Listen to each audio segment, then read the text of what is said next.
let's assume you're scrolling through TikTok and you see all these real estate influencers driving around in these fancy cars and you say, you know what, screw the real estate stuff, screw the stock stuff, I just want to be an influencer. I work a job, but I want to look like an influencer. So you start this TikTok business, you start this podcast, and you just want to be an influencer. Well, to be an influencer, you might have some expenses. You might have to pay for a phone, you might have to pay for a laptop, you might have to pay for Wi-Fi.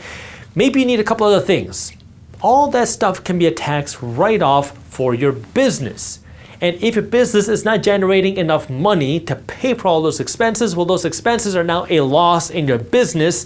And because your business is an active income, you can use your active business loss to offset your job income. So you start this podcast business, this influencing business, and you're spending $5,000 and you only make $2,000. Well, you have a $3,000 loss in this active business, this podcasting business that you started that you can use to offset this job income. But let's say you want to look like a baller, right? Because you see everybody on TikTok that looks really cool when they're talking about the real estate investments and everybody has this G-Wagon. Well, maybe you need a G-Wagon to look the part as the influencer, because there's a rule in the tax code called Section 179 that says you can deduct heavy vehicles over 6,000 pounds if it is a justifiable business expense. And this is where every specialized accountant, tax attorney is going to be able to ask this specific question, which is, how can your G-Wagon be a business expense?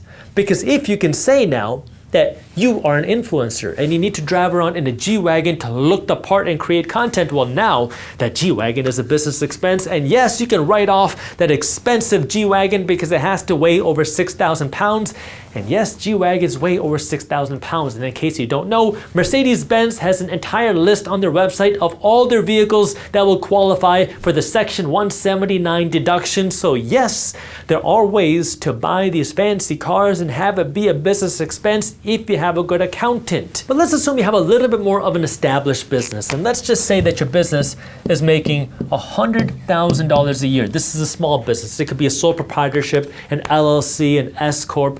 If your business makes $100,000 a year in profit, one of the biggest and best tax breaks for small businesses is the 20% QBI deduction, Qualified Business Income Deduction. And what it says is that normally if you make $100,000 from your business, you're going to have to pay this ordinary tax rates right here.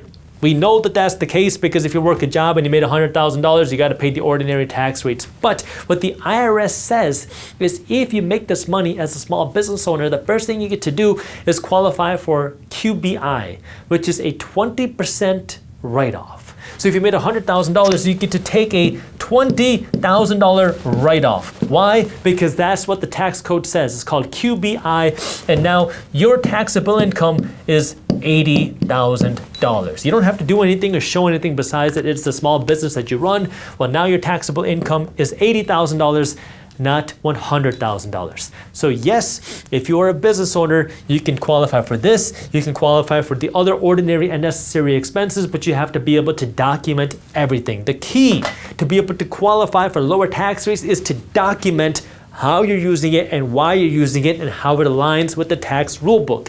That's why you want to have a good tax advisor. That's why you want to have a good tax strategist, because taxes can be one of the largest expenses for many people. As you start to earn more money and as you start to be more sophisticated as in earning money from your investments or your businesses, things start to get more complex.